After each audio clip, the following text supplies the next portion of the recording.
I'm Maddie with Maddie Sews, and thanks for hanging with me, you all.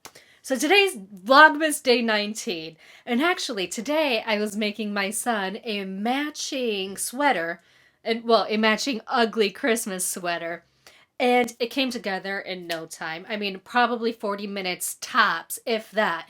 Making that sweater actually kind of got me thinking about the fact that oftentimes when I sew with other people, and especially when I'm sewing knits, other people will comment on how quickly my garments come together. And so that got me thinking that I should probably share a couple of my tips and tricks with you all, so that way you can do some extremely speedy sewing and just knock projects out the park.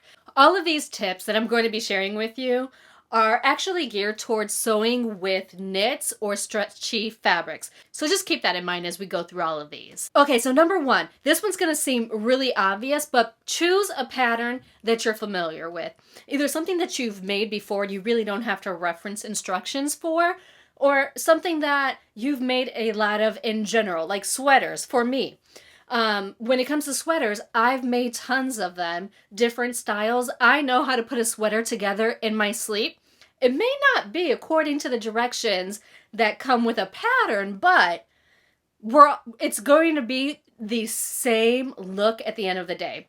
So that's my first tip for you. Tip number two, if you have a serger, make the entire sweater up on the serger. Don't even bother with doing the first stitch on your sewing machine and then moving it over to a serger to finish these seams. I mean, it's just going to slow you down. And truth be told, the serger can make a really beautiful stretchy stitch that you won't have to worry about. So just do a couple of test stitches on your serger until you've got the settings right for the fabric that you're using and go to town on it. Sometimes to save time, I won't even go back in and do the additional top stitching around necklines. You know, if I'm in a hurry and I'm just trying to knock something out, it's really not necessary. I'll just give it a really good press and I typically won't have any issues with that garment whatsoever. Tip number three is going to be about how you actually sew everything together. Okay, so you can see here that I've actually have clipped all of my pieces together, all of my shoulder seams and my bands, including the cuffs, the neckline, all of that. I do this because when I head on over to my serger, I'm going to sew each of these seams together without ever cutting my serger thread. And when you're done sewing it all together, this is what it's going to look like. It's all attached and all I have to do is cut and press. Tip number four, when I'm dealing with knits or something stretchy, I hardly ever do a set-in sleeve. I always sew a sleeve in flat. Trust me, it's a huge time saver. If you've never done this before, all that you're doing is before you sew your side seams together, you want to attach your sleeve into the arm side where it would be located. And you would just serge along that line there, and then you close up your side seams. And the very last tip. So when it actually comes to attaching bands, like your neckband, cuffs, even the band around the hemline, you can totally do that while the garment isn't fully closed. Just close up one shoulder, then attach your neckband, then close up the other shoulder with the neckband.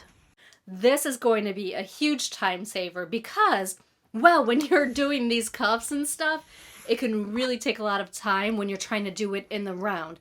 So when there's actually an open piece, it's really easy to put it in. Now, I will say my preferred method is to actually put them in the round because I just think it looks a whole lot better. But if you're in a rush, and sometimes I am, or if you're making really small garments like baby garments, those holes can be extremely small to just do in the round. So go ahead and apply it using that open seam, and huge time saver, massive time saver.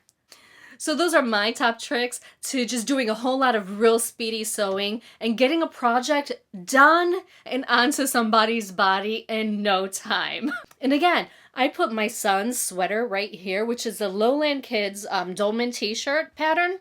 that came together while I was drinking coffee this morning. I mean, it really did come together in no time. So I hope that these tips and tricks really help you out. In fact, if you're looking for a sweater pattern to use some of these tips with, check out this video right over here because it's going to walk you through some of my favorite sweater patterns. And you all, I really do hope that these tips and tricks help speed up your sewing a bunch. And until next time, I sincerely hope that you find joy and have a wonderful day.